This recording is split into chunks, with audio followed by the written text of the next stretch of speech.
In a world where all other podcasts have passed into shadow because no one was left to remember them, one stood tall, a podcast to rule them all. It's the Flyover State of Film. Beep, beep, beep, beep, beep. What's up, guys? It's Brian. I'm hosting this week. It's going to be a great show. We're talking about the classic trilogy, Lord of the Rings. We're not talking any Hobbit bullshit, so get ready for just the goods. My boys are here. Joe, TJ, Yusef, everybody got your drinks. Have a sip, take a crack, whatever you're doing. It's a full pint. It comes in pints? I got a pint from Listerman's, the horrible brewery that put up stand-up while I was trying to drink. 6 point brewery. I'm drinking like a shock top orange. It's really sweet. Yeah, this one's sweet too. It's orangey. Someone left this in my fridge, so I'm gonna drink. Hey, there you go. I never got alcohol anywhere.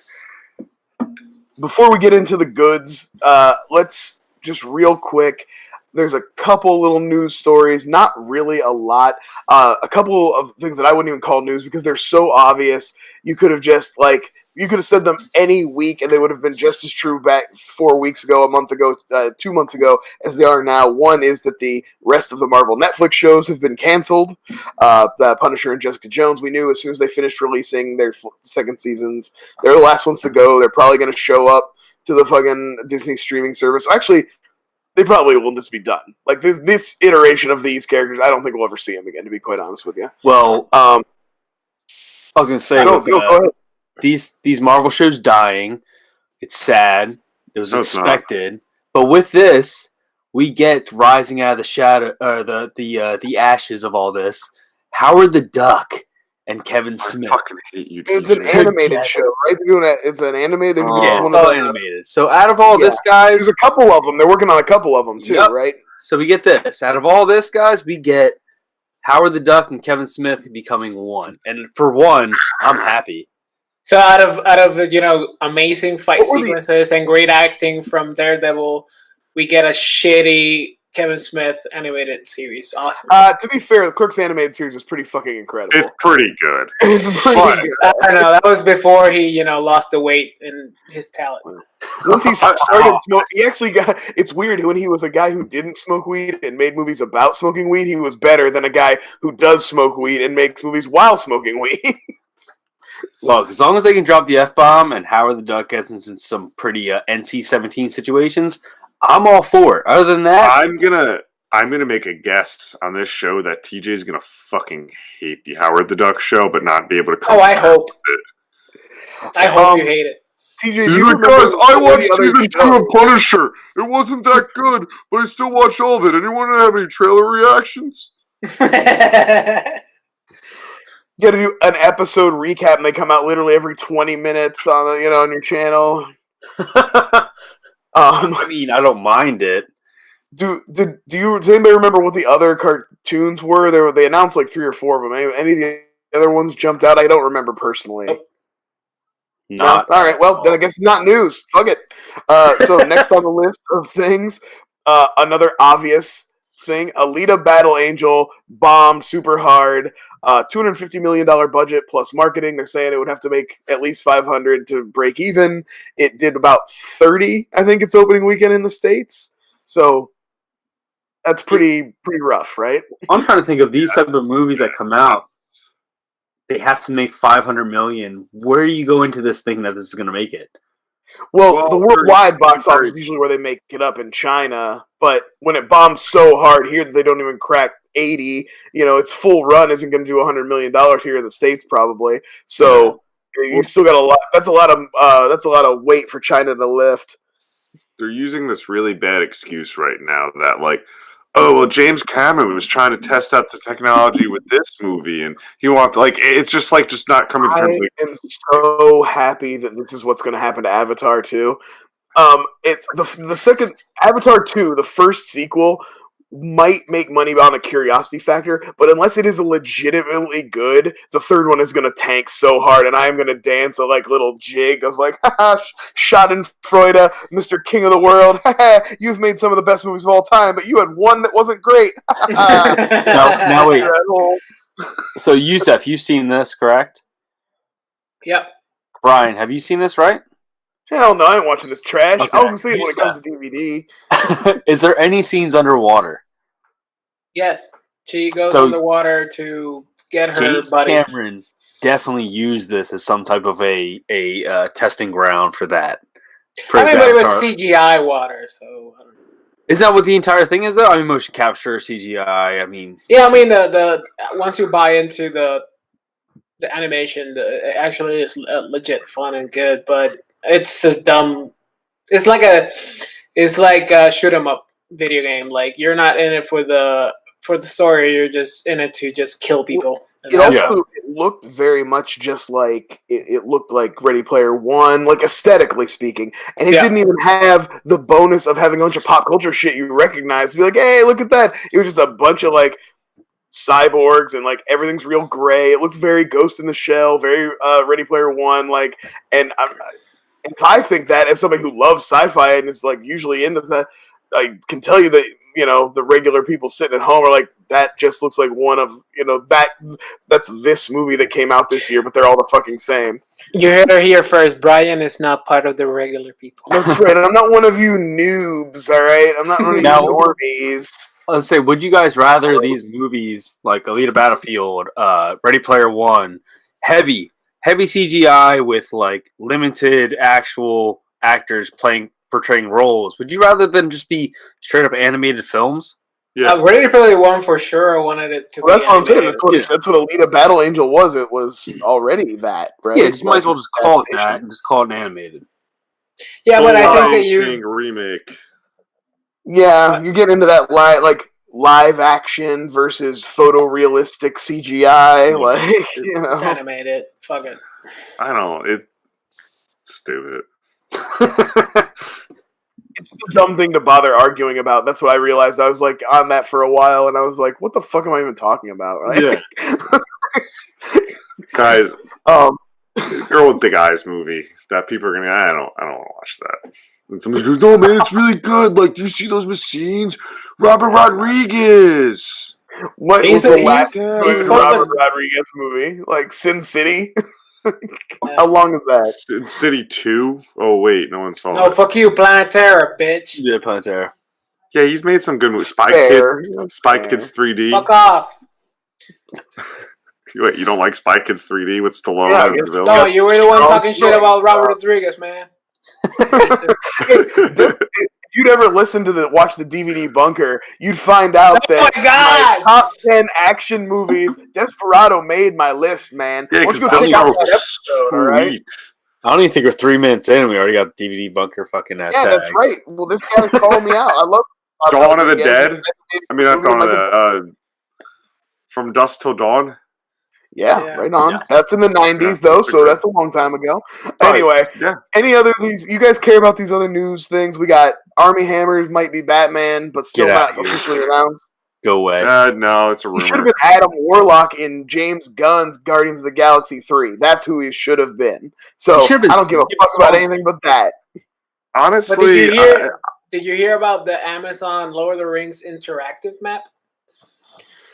Yeah, something about things started appearing on it. And basically, the impression that everybody's getting is that the show's going to take place in the era of the Silmarillion, right? Yeah. Sure. Talking about Lord of the Rings. I know Yusef's trying to segue, and I'm killing it dead. And it's I just squashed it flat. Oh man. I thought it was called the Silmarillion. Well, so what you're saying guys, are you ready to talk about Lord of the Ring? Yes. All right, so if anybody doesn't know the backstory, and actually I'm a little curious too, I want Joe to give me a little clarification. Joe had never seen the original Peter Jackson Classics Lord of the Rings trilogy. Now, Joe, was it something about, did you just were no interest in the first one, and then because you hadn't seen the first one, didn't care about the franchise, even though it was very popular? Or was there something else you were into at the time, Harry Potter, that you were just like, no, that's my fantasy shit. I'm locked in. Or what was the deal? Was there a reason? Well, welcome to what you haven't seen that, where we discuss films that we haven't seen. Hey, there's like 3 episodes of that on the internet somewhere. Yeah, there's like 4. I don't know. No, but that's a really good question, Brian. No, it was never anything against like fantasy or like not being like I'm not going to watch that because I'm not into that type of stuff. It was I tried watching the first one about I want to say like 2 to 3 times since its release, and every time I had fallen asleep or just never hooked me, and then I just kind of said, I'll take your word for it. I'm sure they're all good. I never watched them. Never wanted to put in the time. It's not like stuff stopped coming out. That's my thing too. It's like if I don't strike while the iron's hot a lot of times, and it gets a certain length down the road, I'm just not gonna get back to it. There's too much shit coming out, right? Yeah, because I remember having friends, especially like I feel like Two Towers being like, yo, that was crazy, like the battles and this and Legolas and Aragorn, and like I knew the lingo of like through pop culture and the references. Sure. It had a huge deal for sure. It definitely was like Smeagol's the biggest thing, and it didn't click, and fantasy like doesn't click that close with me. Like, what's the Game of Thrones really took me a while to just eventually get really into it, and more like I'm into it when I'm watching it, not so much when it's like let's discuss. Yeah. Well, and also this was the first time, and I think this is what strikes a lot of people. I know it's like what hooked me in a big way getting into them, because I was never a book reader. Like, does anybody here read the Lord of the Rings books? Anybody? I do have a story about that. How long? Well, not very long at all. I was going to say the same thing. Like, no, not long at all. Joe's storytelling hour. No, just the fact that I remember trying to get into the movies as I was probably those 3rd grade or so, and like 3rd, maybe 5th grade, renting out from the school library The Hobbit several times and just never reading it, and be like, this would be cool, and then probably getting a page and a half and you'd be like, yeah, I'm gonna not do this. Yeah, like I was aware that Lord of the Rings was like a thing, and that it had this kind of fan base built in, but I wasn't super into it. But I was into like fantasy and sci-fi shit. So when this came out and the scale, and that's the thing that when I was trying to watch it, I was like, what is it that makes this one like made it have such an impact? It's the scale, and it had never been like fantasy had never been taken nearly this seriously before. No one had ever put this kind of care in world building and like the scale of it. It's crazy. And like when you think like one of the most like, I don't know, kind of detailed fantasy movies that came out before this was Willow. And then like when you compare that to this, it's like that's a world of difference, Because you get like in those movies, you get everything's a close up shot, really closed in. Everything's real small scale, set. Yeah, and in Lord of the Rings, you get that first helicopter wide shot of an entire valley, like when they used New Zealand, and you're just like, that is insane. Yeah. What's wild to me is that they handed over this type of scale and budget to Peter Jackson, who had just made fucking weird movies prior to this. Yeah. And had no really like huge successes to his name either. No, he had it. He was coming out Frighteners. Yeah.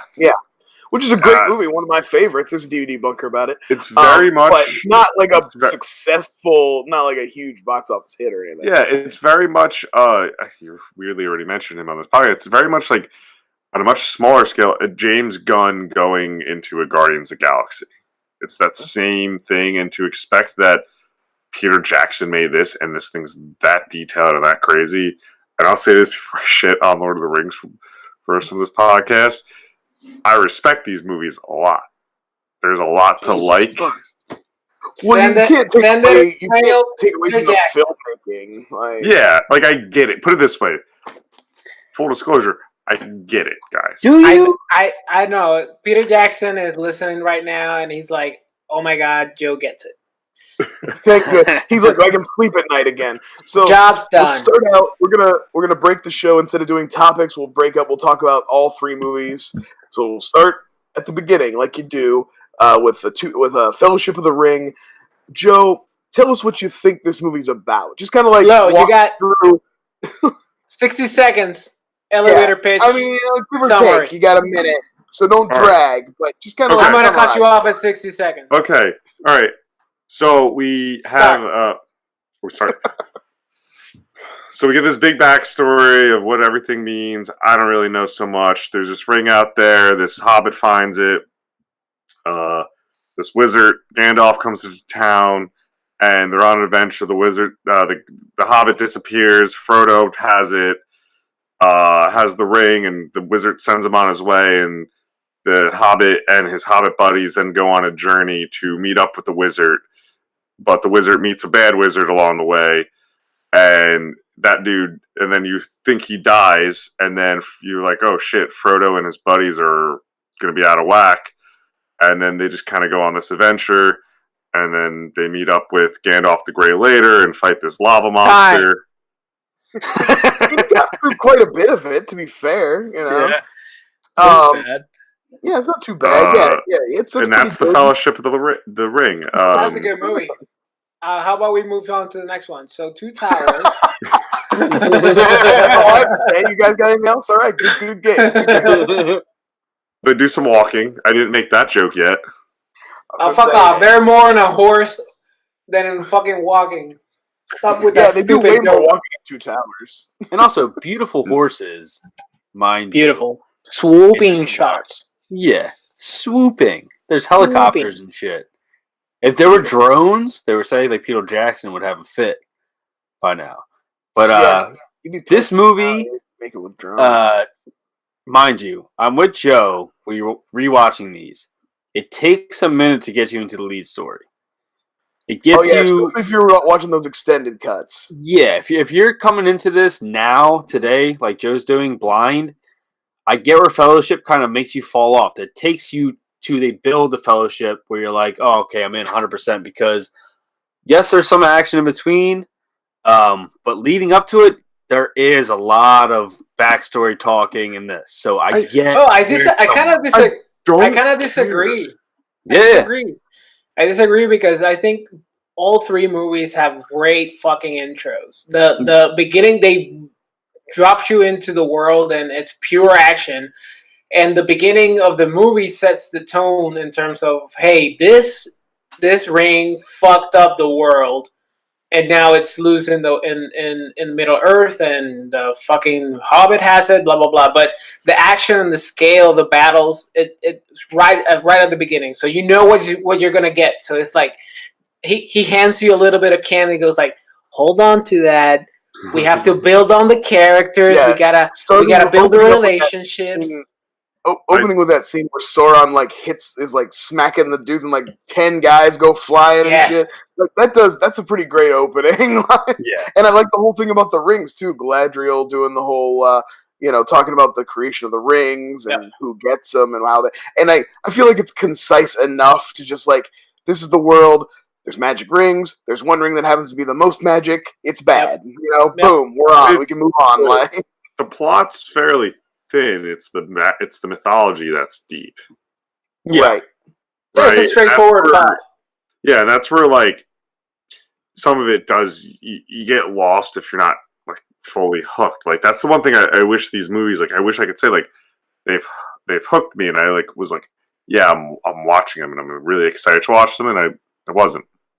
Yeah, and that's with an hour and a half into the first one, where I was I have some bad notes of the first movie, and then I stopped taking notes. Interested in hearing these. Let's hear it. I was like, whoa, Hobbits suck, because they were kind of the worst at first. And I was like, wait, no, a minute, I take that back. They're better. Hobbits are the best. And then Gandalf is also an asshat. I like prompt people. Well, his love of the halflings has slowed his mind. And then I have a question. Do hobbits make their own clothes and things? It's like an Amish village. Who's manufacturing their stuff? That's a stupid question, man. Why is Shrek better? Hey, I have questions for you. If that you also learned came out something. in 2001. If you learned something from the Fellowship. Oh, wait, I got a really important note for this night. I got into an internet fight with Adam Hlavik, and then I lost my place in the film. Joe, can I ask you a question? That's a good reason, though.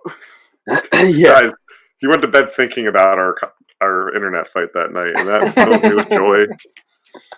If I had to ask you, do you know what the Fellowship of the Ring is? What would you say? Oh, that was one of my questions. Name the members of the Fellowship, Joe. Well, not even the members. Just what is the Fellowship? Yeah. The Fellowship is the 7 rings that was given out to motherfucker. No, the Fellowship of the Ring is the group of people who take Frodo, like, after they meet in Rivendell, when they meet up, and Mr. Oh, like Smith, Aragorn and... Right, when Mr. Smith is the elf with the long hair, and he's L. Ron Hubbard, he is he makes the Fellowship, and the Fellowship is like all the people that volunteer to go with Frodo. It only really lasts that true Fellowship to the end of this movie. That's all the longer they make it. Okay. Can you name how many people were there, Joe?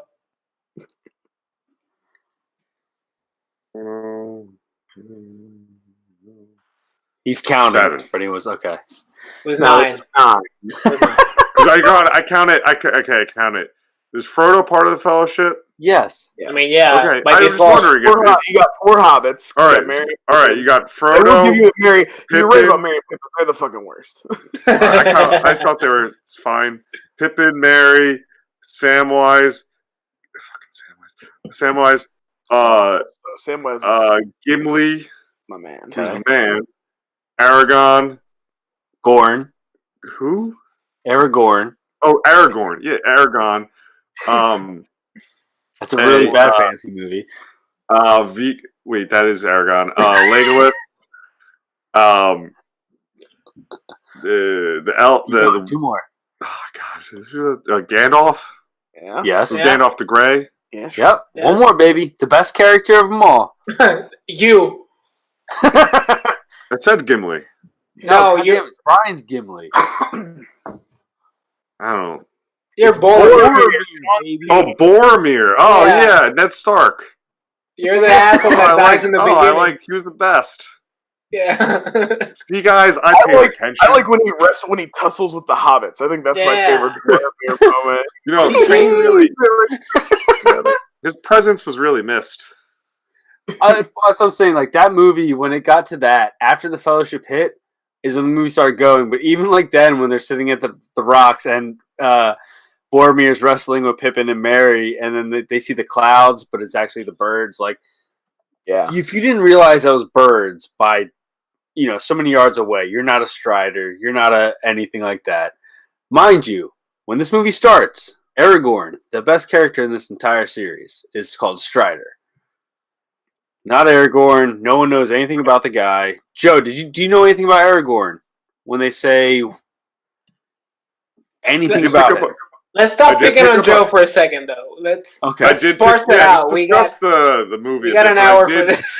Don't worry, we got plenty of time to make Joe look like a fool. Yeah, I did notice the Strider thing, but I knew he was Aragorn. Like I said, I'm familiar with the pop culture of this. Pop culture osmosis, you knew that Viggo plays the lead. Like you've seen GIFs before, so you know what that's about. I wanted to ask that question. Who do you think is the lead? Is it Frodo or Aragorn? I would say in this movie, it's definitely Frodo. In Two Towers, it might be Aragorn, and Return of the King. I mean, it's named after him. I almost would say this first movie's Gandalf. Yeah, that's true. Yeah, he's missing a lot of it, though. Yeah, and then he dies. Although he is the best fucking scene. That fight scene with him and Saruman. Awesome. Balrog, I guess you don't see the fight with the Balrog until Two Towers, but just that moment with the Balrog and "You shall not pass," and I love that creature design on Balrog. Looks great too. Yep. Yeah. All right, let's say that then. Then, what is your favorite moment of this film? Let's start off with TJ. For me, it's when they finally get into the mine and give me a mine. It's crazy when you see this. Yeah, but all the goblins, when they're in the middle of the mine, right before the Balrog appears, all the goblins coming in from the ceilings and riding down the pillars, like on hands and feet. It's one of the best scenes shot because it is a lot of practical effects other than the actual wide scenes, which they don't really use so much later in the film. So you actually get into more of the CGI and using those type of things and tricks because the movies evolve over time. But that one scene, watching all the goblins come down the pillars right before and they're all surrounded, probably my favorite scene in the movie. What would you, Brian? I'm probably I have to say Boromir's death scene.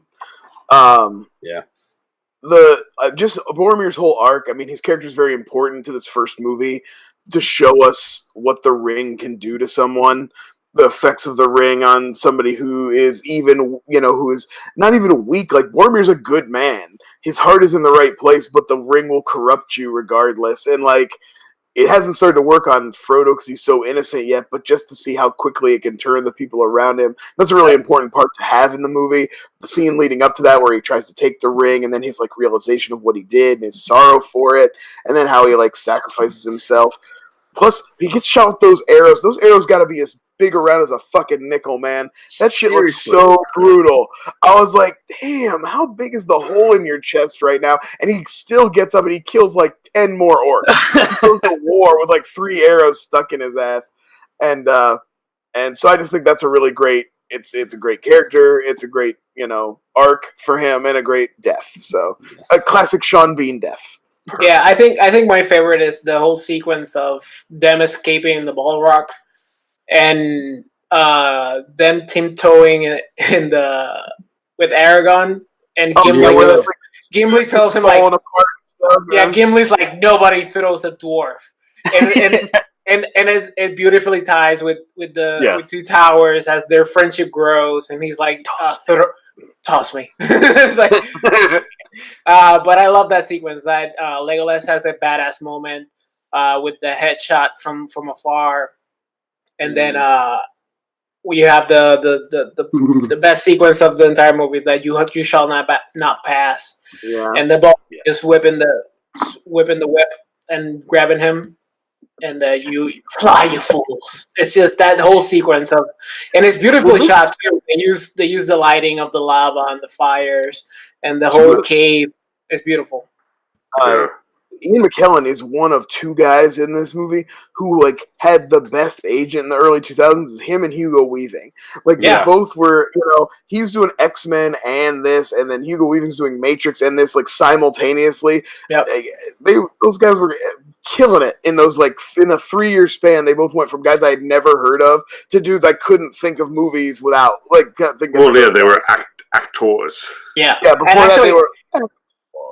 And actually, I would like to hit pause on that, and we haven't hit on the balls it took, not only for the studios that put money into it and Peter Jackson, for the actors that spent like years. I think it was like 400 plus consecutive days of filming, and then they did pick up shots afterwards for the film. So it was a huge commitment. If that first movie just tanked, like their whole year plus of commitment would have just gone to hell. So what's crazy is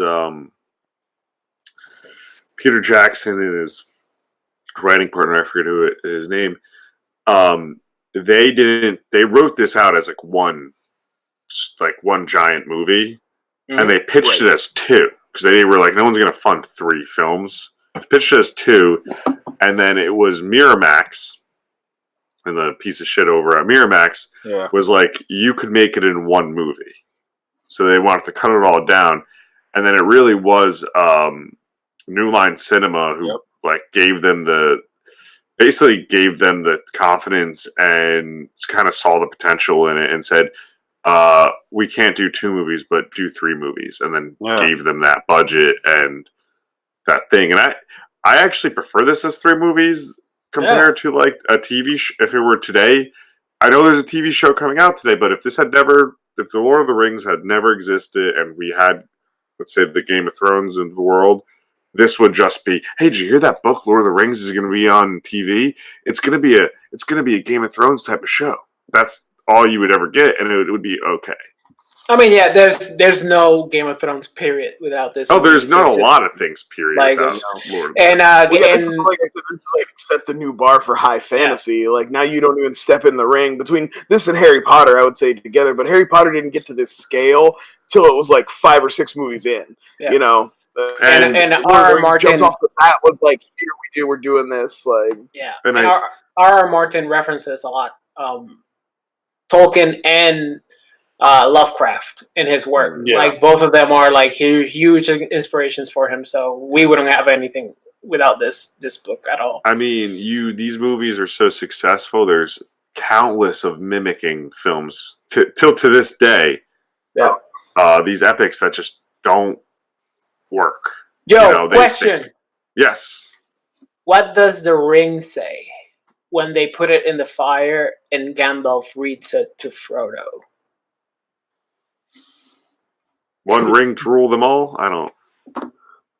Is that it? Yeah. There's a little bit more. But I mean, that's pretty good. I mean, all right, I'll take it. That's like one sentence out of the whole thing. But yeah, okay, fine.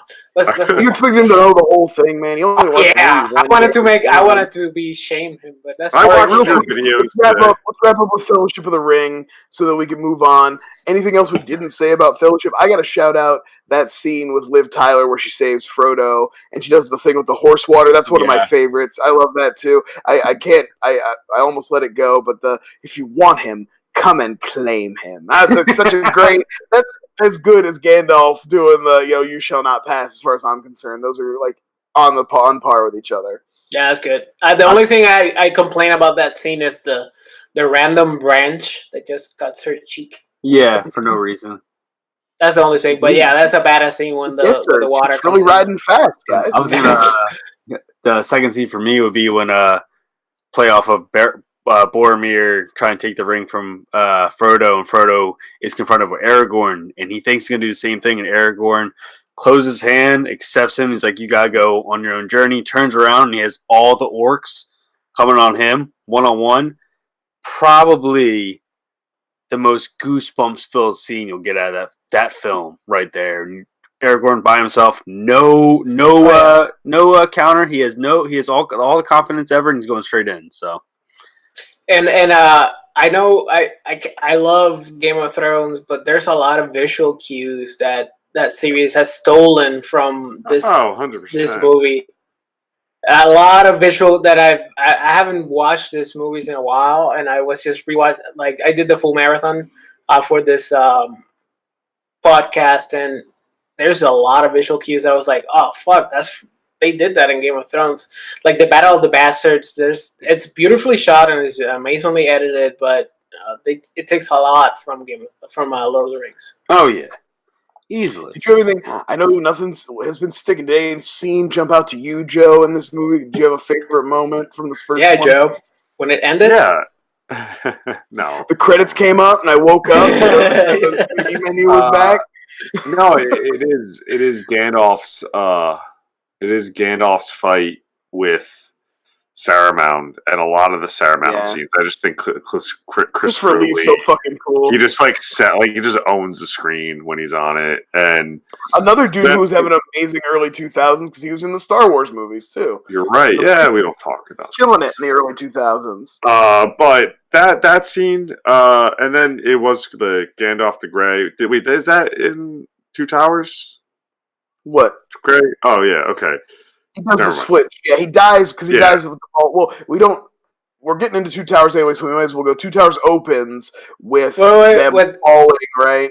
I will say this, though.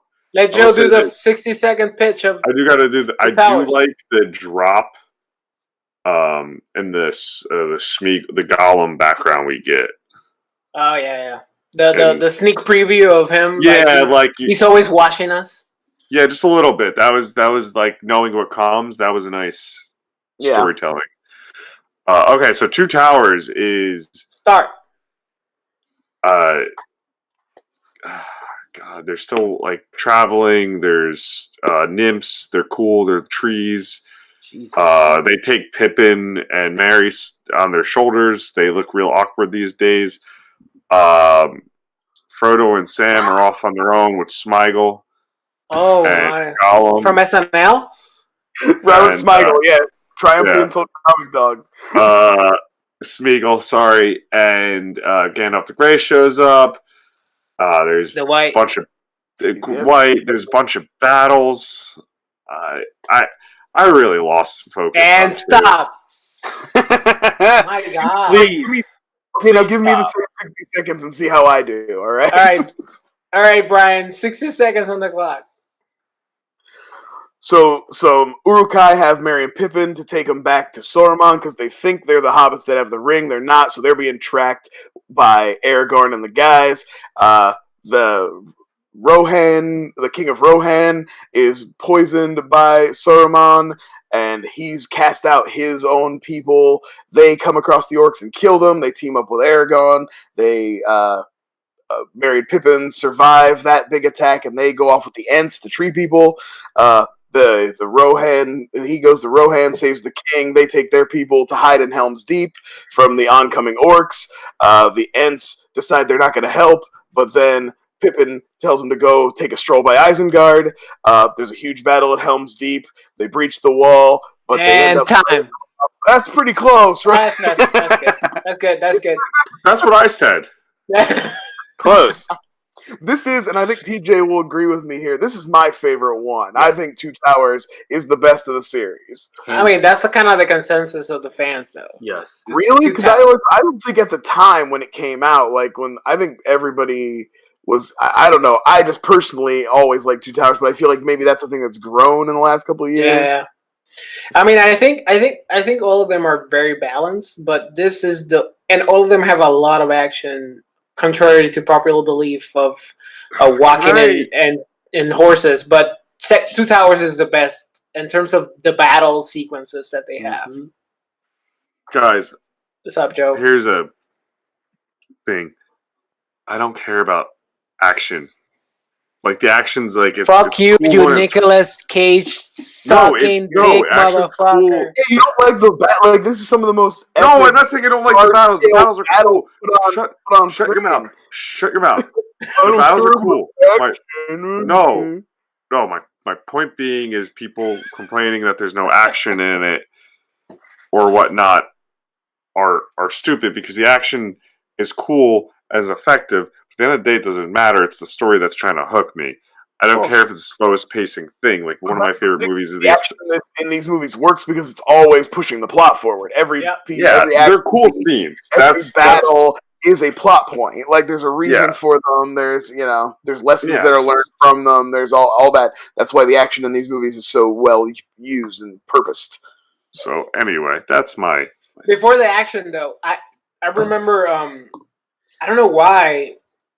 It hit me so close. I think it was 17 years ago, so I was 13, 12 when this movie came out. And when they revealed that the king was under the spell of and he like transforms back to himself. I remember just being like in the movie like, oh fuck, that was awesome. Shout out to Bernard Hill, the captain from Titanic, and a bigger shout out to Charles Lee Ray himself as Grimmel Wormtongue, right? That's a great sequence, and the complexity of that character too, knowing that he's fighting alongside Aragorn, who's he's the true king, and he's still like giving orders, and he's in the battlefield, and he's trying to do right by his people, and always trying to just save them despite the horror that is like facing them. There's like they even say it in the movie. It's like 10,000 deep orcs. And he's still like putting on his armor. He's like ready to go. We'll definitely get to talk more about Theoden in Return of the King too, because he has a great arc. Sure. Like his arc, he has a complete between Two Towers and Return of the King. He's got a great arc for his character, and I think in Two Towers we pretty much get introduced to all the characters that are like main players. There's a few that we miss that we don't get until Two Towers. You don't get really Gollum. You don't get Faramir and his dad, which is what's his name? The Steward of Gondor. What's his? I can't remember. He's like I think he's like the weakest aspect. Eowyn, like a lot of these characters come in. Eomer, Carl Carl Urban is introduced into this Hell movie. yeah, Carl Urban. Fucking awesome. Right? He's one of the best characters. He like turns the tide in the Battle of Helm's Deep. He saves Aragorn and Legolas and Gimli, giving them horses. He's one of the only regular guys who's not like Legolas, who takes down 2 of those giant elephant things in Return of the King with like one spear. He's a fucking badass. And he's the brother of TJ. I mean, Eowyn. Look, man. I like Gimli. I'm Aragorn. Gimli is awesome. I like. We start in Two Towers. We start to get a taste of what Gimli's going to become by Return of the King. He's full comic relief, but he's doing. There's some good jokey bits in Two Towers, especially at the beginning when they're chasing the orcs when they're running, and then it's impressive. The contest in that one too.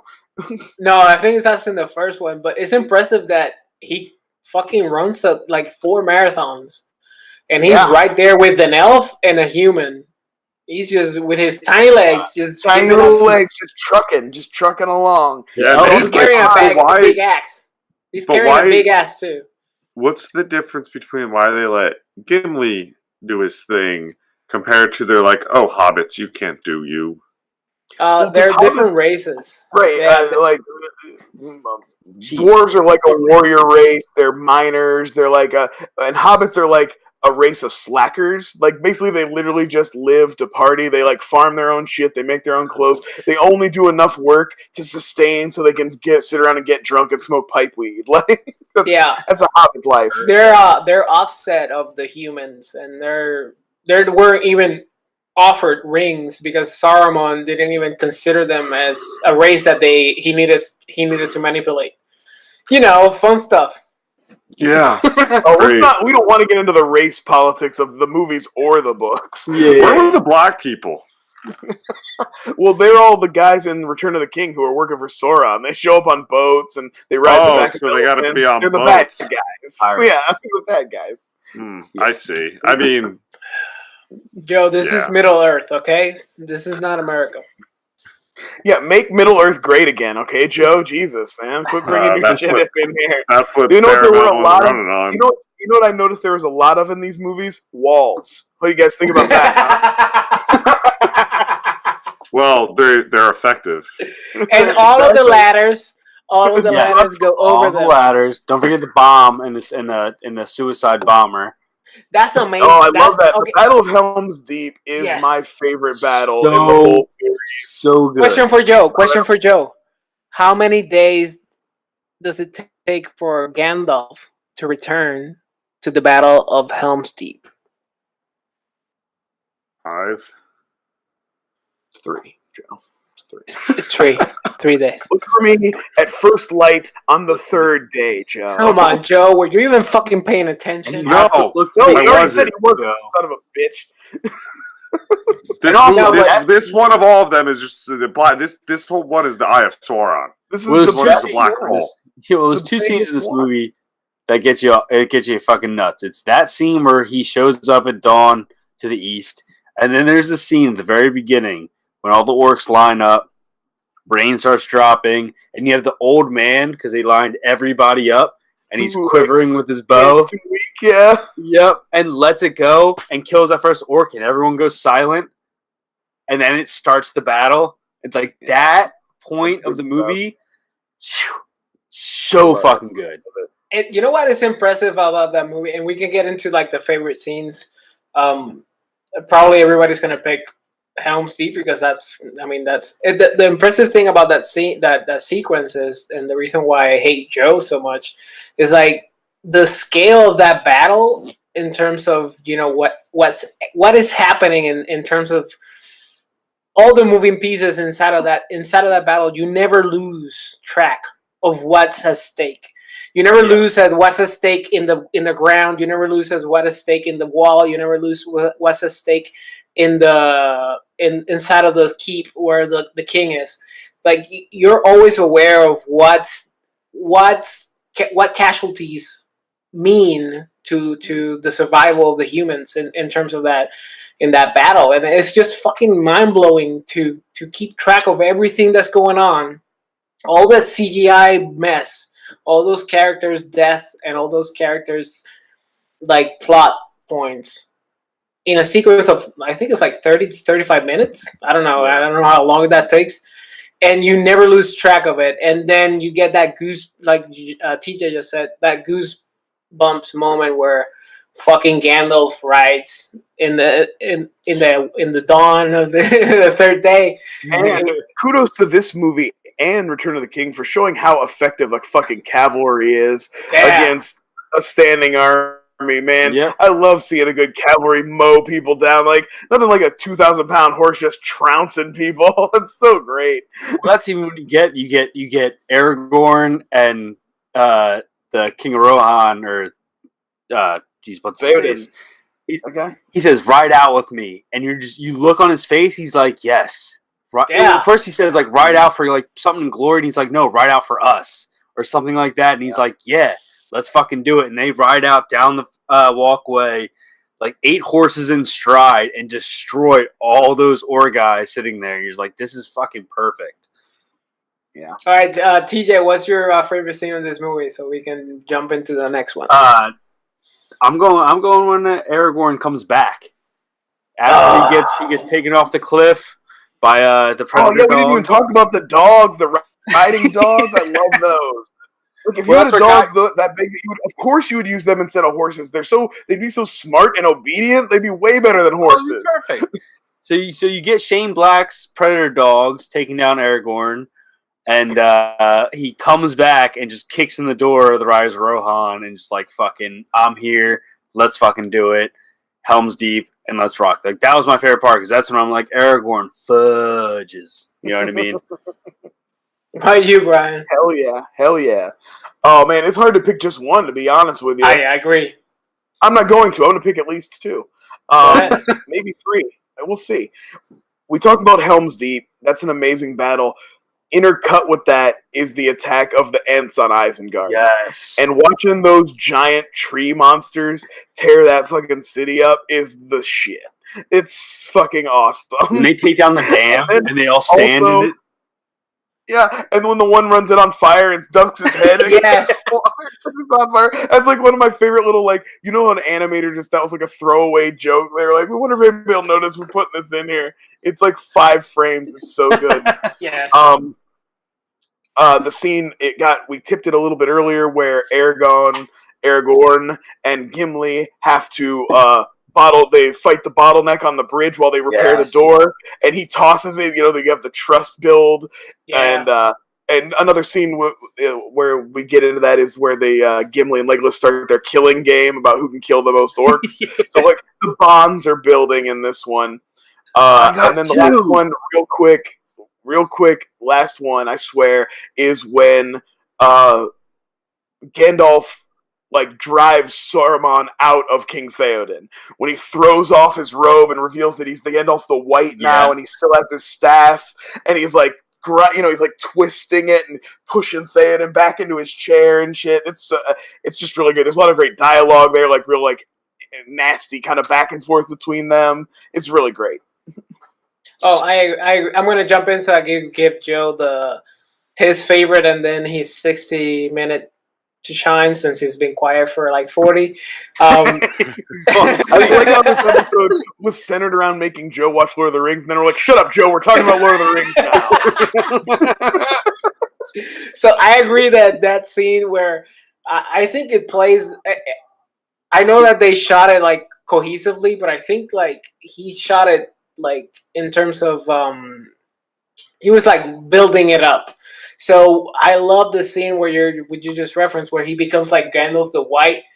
But the scene that I love the most is in Fellowship when he's like, Bilbo, you mistake me for a conjurer. Like when he like in the Hobbit house, and it like has and we didn't talk about the Galadriel. She has a great moment where she does a very similar thing. I love that bit too. Yes, I love actually. Yeah, let's jump back to Fellowship real quick. I love that both of them tested themselves to the ring, and neither took it for themselves. They both knew enough not to actually put their hands on it, though. Yes. Like, they both knew not to go far and put your hand on that ring. Yeah. I put my hand on Galadriel's ring, if you know what I'm saying. Yeah, Kate Blanchett is the best. I do. Right, she's Kate Blanchett, so. She's beautiful. But yeah, I think I already told I said my best. Like, it. Even though you know it's coming, watching Gandalf and it just pop that wheelie. He's popping that wheelie in that horse, and he's like, "I'm here." Right. And Carl Urban comes back in, and he's like, "Yeah, I brought my crew." I love that scene so much. The Rohirrim, yeah. I mean, Carl Urban is super underrated in this film, and I recently tweeted, and Brian was bitching about it like always, but you missed some key roles. You just didn't like... I chose not to put them, but chose not to put the Bourne movies on there. Yeah. But he's fan fucking tastic, and he's a true nerd. Like, if you've seen any interview of him, he loves his sci-fi and his books and I love that he's. You can see it in the projects he's done. Like, you can see it in what he's picked, like the different stuff he's picked over the years, for sure. Yeah, for sure. So I know this is forgettable for you. You couldn't bring yourself to pay attention to one of the most epic movies of our generation, one of the most finely, highly detailed fantasy epics of all time. I'm sorry I couldn't keep your attention. Was there anything that stuck with you from this one? Yeah. Everything you guys said, and no, I really like what you guys said. The scene that, guys, you too, right? I'll meet you there. The scenes of when Smeagol and Gollum were going back and forth and talking to each other by the, the cave. Yeah, that was probably some of my favorite stuff. You're talking that Willem Dafoe and Spider-Man shit. Yeah, that was I don't know, that by go right into Return. By Return, he was the most interesting fucking character. To me. We didn't talk about how these movies broke out Andy Serkis too. I mean, he's a dude who'd been working, but this really cemented him as a pioneer in motion capture and. I did first CGI mocap character or something like that. Or most screen time. 30 fact. I did some reading through this, and they basically did all if you look at the first one, I barely see Smeagol and all that, or Smeagol. Sorry, Smeagol and all that is doing it now. Just call him Gollum. Where you see Gollum and all that, don't see him or whatever, is because they didn't have the character down, and then they formed it to Andy Serkis, who was just supposed to do the voice. Yeah, so which is kind of nuts to think about that production. In Return of the King, his intro is fan-fucking-tastic. Joe, give us shocked by that. Yeah, give us your. I'm going to give you 45 seconds because I think you're pushing the 60. Yeah, that's fine. So we finally meet Gollum at real, and we get his backstory in the original, and he kills his buddy to get the ring, who finds it, and then we fast forward, so we know where he's at, and he's leading Frodo and Samwise on the quest to get the ring to Saruman, or Sauron? Mordor. Mordor, sorry. Mordor. Thanks, DJ.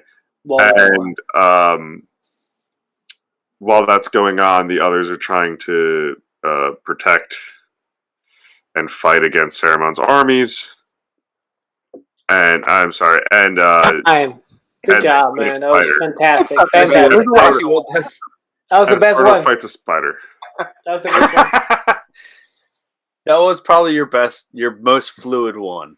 Yeah, I like. Actually, it was Well, and we glossed over. We didn't even get into the whole thing where the arc of Gollum trusting Frodo and wanting to be good, and then feeling betrayed, and so by the time that was the best stuff. Back to being evil again. So there's a lot of really great shit there. We're just trying not to spend. I mean, there's 12 hours of movie here. We could talk about it just as long, but we're trying to keep it snappy for you folks at home. I know. I don't blame. I didn't blame. Sorry, what's his fucking name? Frodo. No, Samwise. I never blamed Samwise for trying to kill Gollum. It made so much sense. Samwise knew what was up the whole time. And then you just get mad at Frodo because he kind of sucks. Dude, he's being corrupted by the ring, you stupid motherfucker. Yeah, he definitely sucks by this one, but it is the ring's fault, to be fair. Pippin still sucks in this movie, and he doesn't even have the ring to blame it on. No, he's shiny. That is one thing. Oh, now the bad guy knows where we're at. That ball? Yeah, right? The fucking ball. That scene just was like, what? I know it corrupts the minds, and like basically all this stuff is just a projection of the villain. Yeah. Getting to them, Yeah, but man, is it frustrating. Goddamn, man, how dumb are you? Literally, it was like played like something shiny he cannot stop thinking about. I did like the humor of Gandalf of the switch with the sleeping with the eyes open. Like that was some funny. There was funny like slapstick there with that. And this movie has a lot of that weird slapstick. It does have more of this show. I know you like this one. After the battle, the big battle, and the ghosts swoop in and kind of help save the day. That's stupid. How did you think the movie was almost over though? I bet you did, didn't you? I did. I mean, I looked at it, and guys, there's that movie has like an hour and a half minutes.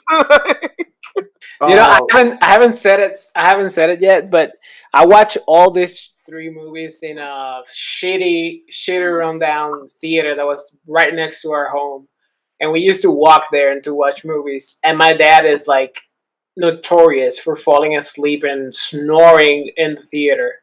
And we watched all 3 movies with him, and like fucking 30 minutes in, he would just be like head back snoring, and we would leave him alone in the row and just move forward. From him. Yeah, so we can actually pay attention to the movie because he was just. I don't blame him.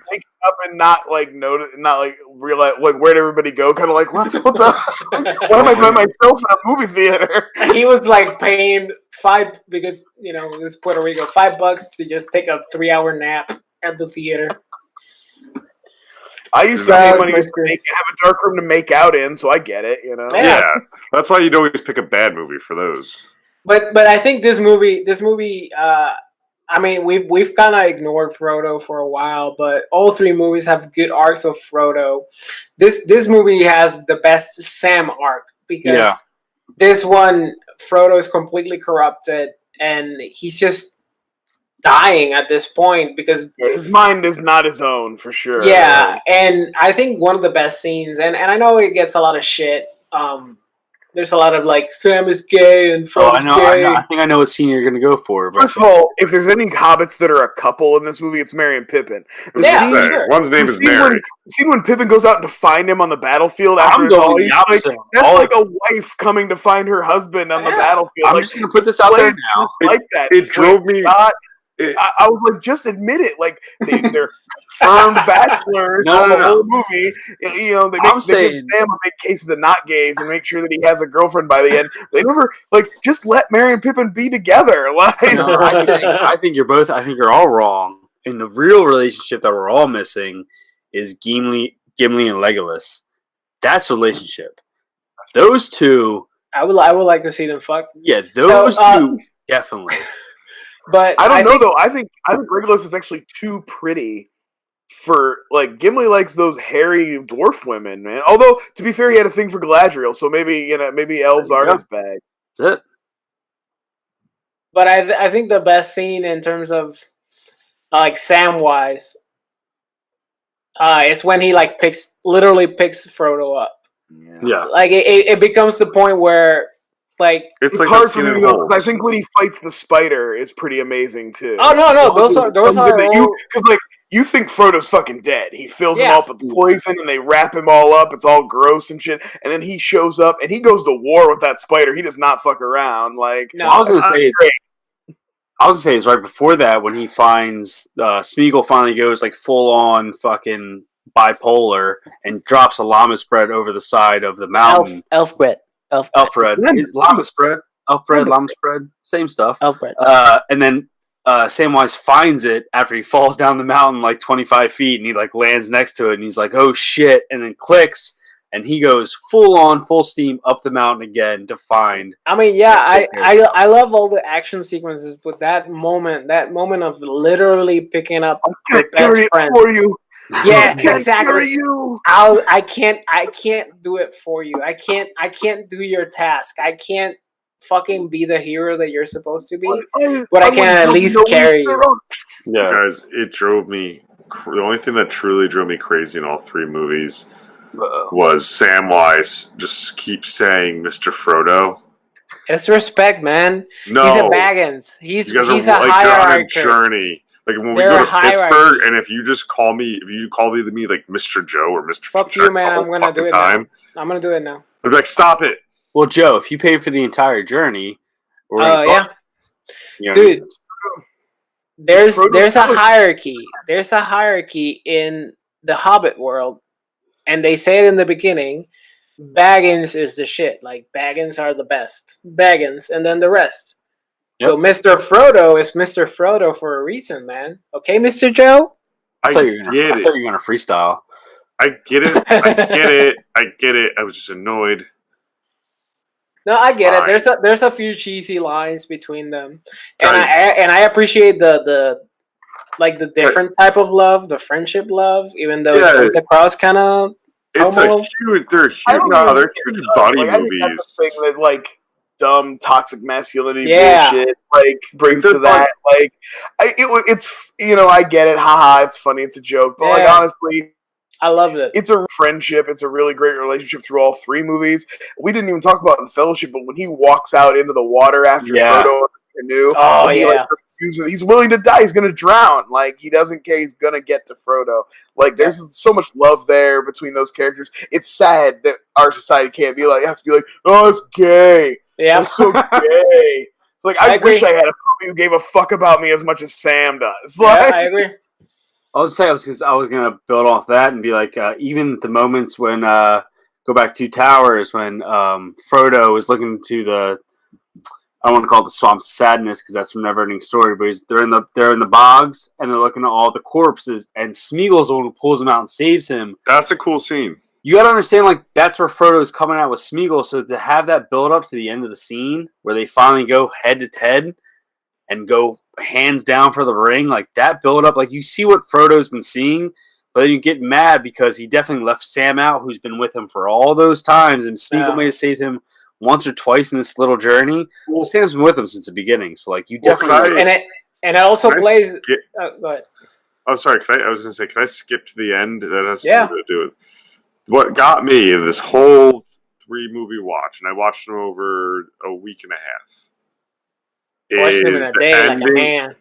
All right, well, I didn't have a day. Like a man. Was the ending where they're with Aragorn comes out and he's like, and they bow to him because he's the new king. He's finally the legit king, like and then he's like, no, you bow to no man, and they all bow to the hobbits. That scene was like fucking awesome. That was like respect, cool as hell. Even and then Hobbits did awesome shit, even Pippin, even though he sucks. And then the movie still fucking felt like it went on for another 20 minutes. Dude, but it was 12 hours wrapping up. You wanted like a 5-minute goodbye. It's like you complaining about the length of Avengers Endgame. Like, we're trying to wrap up 10 years of movies here, man. Oh, Avengers Endgame is going to be like 4 hours. Good. I hope it's 6 hours. I hope it has 2 intermissions. I'm not peeing. There's like a lunch break in the middle. They serve a catered meal during an event game now because it's so fucking long. It's just a day of work. So TJ, let's keep this like we've done it for the first 2. What was your favorite moment of this movie? Oh man, Return of the King is the very first scene, or the first scene between Aragorn and the ghost of all the pirates and all the murderers and all those guys. Like Ghost King, he's like CGI is amazing. Yeah, only the king can. I like the way it keeps changing. Like you see his face. Sometimes it's like the nose disappears. Yeah, it looks more decayed. It's so ever in change. Yeah, it's ever in flux. When they hit sword blade to blade, and he's like, "Oh shit, this is the king's blade." Bang, and then chokes him up. Yeah, perfect. That scene. You can grab a ghost, bitch. Yeah, I'm in 100%. Yeah. How about you, Brian?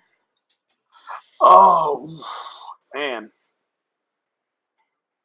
I think one of the ones, it's a dumb action beat, but I just love it when Legolas takes down the big elephant thing. Yes.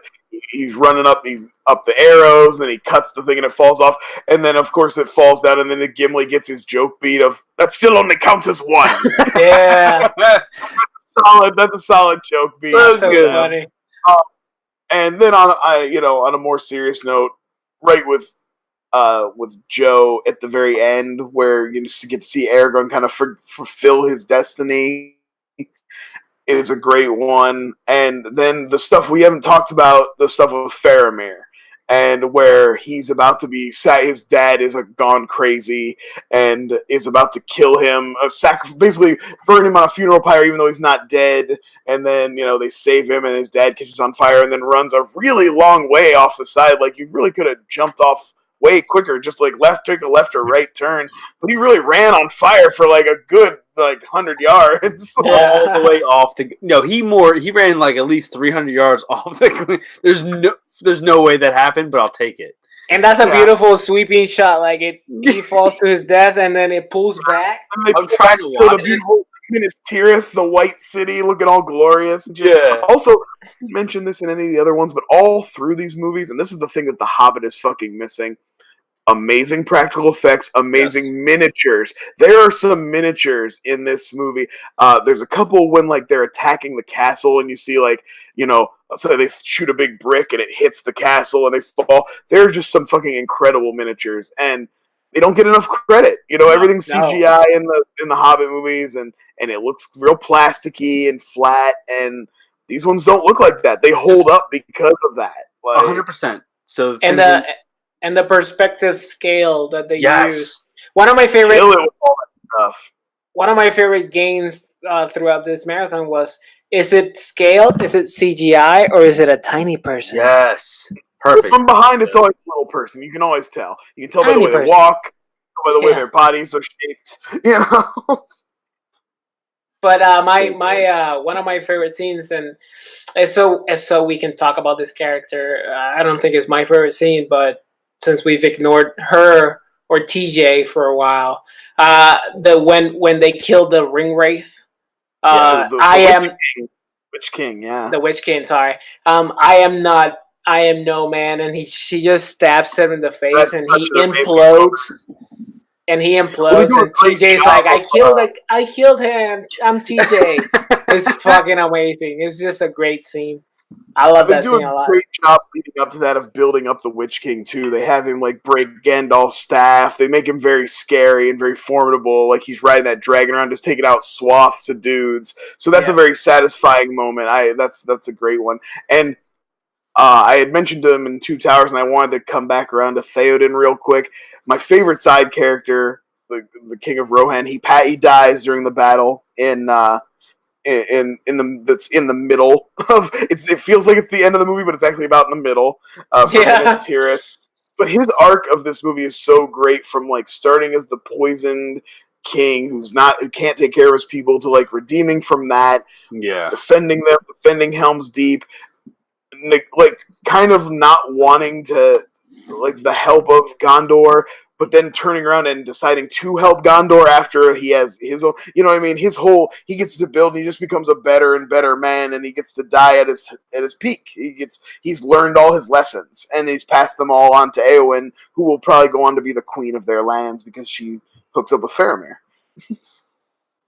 That's true. Joe? What's your favorite part? Joe, this was the one you liked. What do you got to say about it? No, yeah, man. I liked this. I did like this one. I know, and I already I said a lot. I'm sorry. I did. I really liked the Wizard got me. And the Hobbits. Hey Joe, who's Elrond? Hubbard. Dude who made Scientology. That's true. Yeah, I really. We haven't talked about the very, very end yet. How do you guys feel about being non-book readers and not really knowing going in? How do you guys feel about the end where Frodo decides not to throw, where he does fully turn and he's not going to throw the ring in? How did that make you Did that resonate with you, Joe, or with you guys when you first saw it? No, I kind of saw the mirror of the beginning. That's why I said I loved the very first. I thought it was building, but it was going to show that Frodo was going to be better than that, and I thought that was the whole idea. Yeah. And then no, I like that. Pulled out under me. I like it. Looking back on it now, it's great, and I don't know how. I'm sure that's the way it plays out in the book, and that's awesome. but I was like thinking about kind of the betrayal I felt the first time I watched it. Yeah. Of like leading up to this moment, like, what? You're not gonna do? I'll push your ass in myself, you little shit. Yeah, and that's actually a great point because Sam literally said it before coming in through the door. Is like, I can't do it for you. I'll just carry you. Like, it's like leading a horse to water. You can't make him drink. Like, he has to. Yeah. Actually, that was one of my top scenes. Was the ring scene of him falling into it and his like finger being chopped off, and then McCann holding it, and then you see everything fall. Like that more answers your question better than my nothing. Oh yeah, and for sure that the greed and the lust of the ring was actually its own demise. So it's kind of cool that the calling of Gollum. So that question I love too, the joy of Gollum when he gets the ring, the way he's jumping around at last, and even as he's falling into lava, he's like lovingly clutching it. He's so happy. A question I have about the whole thing and the concept of the ring, and I hope you guys can answer it, is: does the ring, why people act that way? Is it just something that these folks like sense of the greed and they want that power, and that's really all that the ring is representing? No. Like, is that the importance of the ring? Literally, like the embodiment of the Dark Lord's. I was going to say his like soul is in that ring. So it's that all corrupt. Okay, so that's more of the evil. What's his name? Sauron. That's Sauron coming out through those people then. Yeah. So like, I think it's the impression I always got is that the ring is evil and it wants to get back to Sauron. Yeah. So it will like control the person it is with to make them do as much as they can to get as close to them. Whether it's like Venom, they just have to die so he can. So like, if the ring decides that the best thing to happen to you is that you just get shot full of arrows and I fall into a riverbed, that's fine too. It's just like whatever Venom. The ring to move forward, I guess. Yeah, yeah, like Venom. That's the way I always saw it anyway. Okay, I got it. You compare it to Venom. It just wants to get back to Sauron. Right, just like Venom wants to get back to Eddie, he'll hop on a Michelle Williams, but eventually he's going to suck face with Eddie, and that's where he wants to be. Thank you for answering that question. I was wondering that the whole time. So, like two Venoms, Joe. Venoms just have to make out. That's Fuck you, Joe. Yeah. Now that you've linked it to Venom and my interests, I get it. I have to say, Joe, you were a good sport to even do this, to be quite honest. It's quite an undertaking. And after damn near 20 years, of these movies being out, 15 years or whatever since the last one, you buckled down and you did your dadly duty, and you're a good podcaster, you followed the rules, and you actually put in the effort. And I'll tell you what, I for one appreciate it. Whether or not you got out of these movies what I wanted you to get out of them, hey, you can't make that happen. But I try. I'll be honest with you. I tried. Like I did. I went give them another shot. Like these, I know some people marathon these over the holidays and things like that. Would that be something you would do? I could see. So this is what I could see. I'll tell you what, if you're somebody like me who's seen a bunch of times, they're great background music. So you guys, like if you've just seen them, you really know them well. Putting them on and just letting them ride because they're so long and they just kind of like continue on and on. It's great background noise. So you guys know me pretty well that I like doing these franchise watches, like almost like within a week. A lot of times the horror watches. Academy right now. Not yet. Oh wait, sorry. That's no, but that is probably what I'd do if I were to watch these again. I would just do it in a week and not try to spread out for two. Like I think I gave myself too much time between Fellowship and Two Towers. Yeah. Where when I got to Two Towers, it was like, I don't know, almost like homework. You said try a year. Well, no, there's difference. You see it in a theater and you're hyped for it than when you watch it at home and then you're like, well, I'll just wait another week till I watch it. Yeah. That's what I did. So anyway. I would say that you can watch them together because it's like one big story. I remember that was like my mom being mad about going to see the first one in the theater and be like, they didn't get to Mordor. I was like, yeah, there's going to be 3 movies. She was like, what? Like, I had no idea going into it that was the deal. I was like, yeah. I guess that's frustrating. I don't know what to say. Yeah. So anyway, I would probably watch him again at some point, but I'm not rushing to. But there's also so much out there. Like, no one can blame you for not making time because there's so much content. Good God. Yeah. Like, I'm not going to watch The Hobbit. I'll take everyone's word for it. Don't waste your fucking time. I like The Hobbit. So how about we wrap this up? So TJ, what would be your conclusion of the entire franchise? Like a score, or are you asking me like my thoughts overall? Yeah, your I don't know if we can do scores for the 3 movies. Yeah, like, well, how about rank it versus other trilogies? Like, where would you put it on the level? Like, how high? Like, tell us what would be below it. Tell us something that's below it and something that's above it for you. Something that's below it. Star Wars trilogy. For me. For me, rewatching both. Overall quality, like movie to movie, all 3 being consistent, it's hard to argue. Yeah, you know. Other than that, above it, Toy Story. Maybe the Ninja Turtles franchise. The early 90s. Like, Ninja Turtles in Japan, that's the one where I fall off a little bit. But other than that, Lord of the Rings for me is top trilogy, Peter Jackson. I'm so happy to have this rewatch, even if Joe didn't find as appealing as us. Brian, give it to us. I'm with it. I loved it. I appreciate it. How about you, Yusef? How do you feel about this franchise as a whole? I love this franchise. I've always loved Middle Earth. I love all the nerdy shit. I'm reading right now. I've read all the Game of Thrones and all. You guys were all teenagers when these came out, right? Yes. I know. Like Legolas and Gandalf were my shit when I was 12 and 13 years old. I think, I honestly connect more with this than Star Wars. I would agree with TJ in that sense, but I think it's that same spectacle thing. Like, you were a teen when it came out, and that was like the big scale of that it. Same note. Yeah, you can see why people. This is some people's Star Wars, and it's easy to see why. Yeah. But I love both. Comment down below if you think we're an asshole. But I think I give like a 8 to Fellowship, like a 9 to Two Towers, and a 7.5 to Return of the King, if we're gonna rank them. That's pretty fair. Like, I'd say that's pretty solid. I mean, I'll bring it back down to Earth. I think this is it's the Middle Earth. It's up there with top trilogies. Like, I personally can't put it over, even though I just said that the quality level across, like, the balance of them is probably better. Yeah. Nothing also reaches the heights of Empire for me. You know what I mean? So there's that.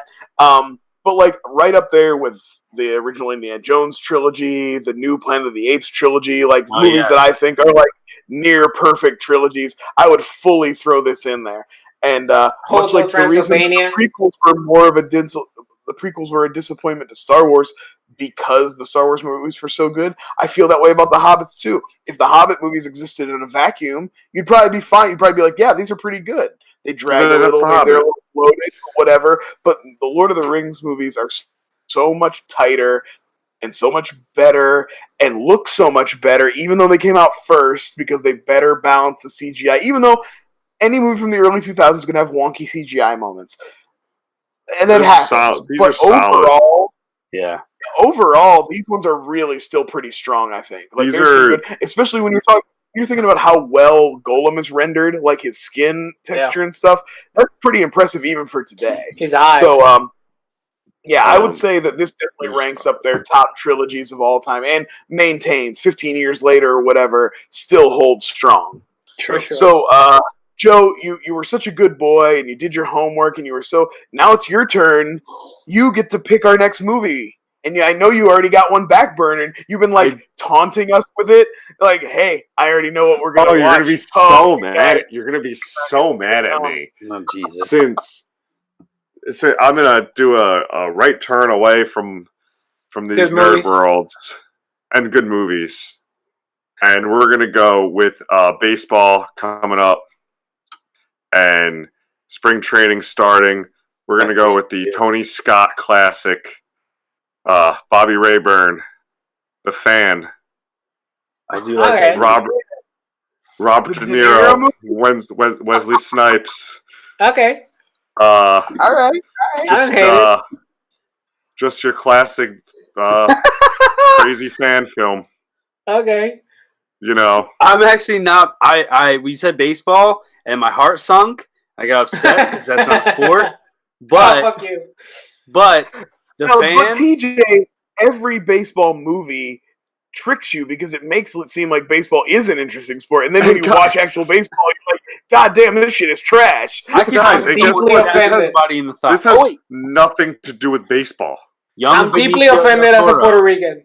I'm deeply offended. I'm offended too. Baseball is great. Your people were more into football there. You said. Nah, baseball's huge in Puerto Rico. But anyway, the next movie is The Fan. You can find it on rental. The Blu-ray does not exist, so fuck you, TJ. And the DVD is really hard to find. Awesome, great I think pick. I used to have the DVD, but I think I got stolen. Who would steal the? You know what? Save it. I want to hear the story. I was say, that's it could be a tale for another day. Let's sign off then. Big Robert De Niro. All right, well, let's wrap it up then, guys. Joe, where can people find you? Find me at Chindango1 on Twitter and also on the DVD Bunker. You can hear this great commentary and of my stolen copy of The Fan at some point. Nice. How about you, Youssef? Tell them where they can find you, buddy. At whylovemovies.com, at whylovemovies, and on Twitter, just doing reviews that nobody reads. This guy's humble. He met a person in real life who reads his reviews. So. Oh my god! Yeah, he was like, I read it, and I was like, no, you didn't, and he walked away. No single person I work with knows about this podcast. I guarantee. My mom. TJ, let him know. Well, my mom just chimed in. She said, you can find me at TJ Dex on Twitter. You're on Movie Squad now. If you get a chance, please check out our annoying arguments on Twitter debate bracket that Youssef has been controlling. We also have a couple trailer breakdowns. We've been doing the whole 9.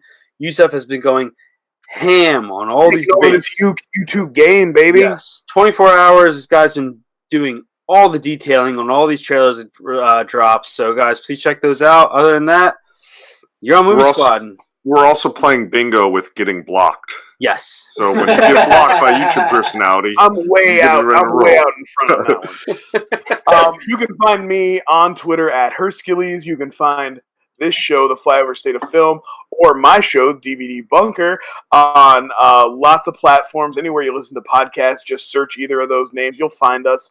I will have a brand new episode. I've been teasing it for multiple episodes, but there is a brand new DVD Bunker featuring our man TJ Dex coming out next week.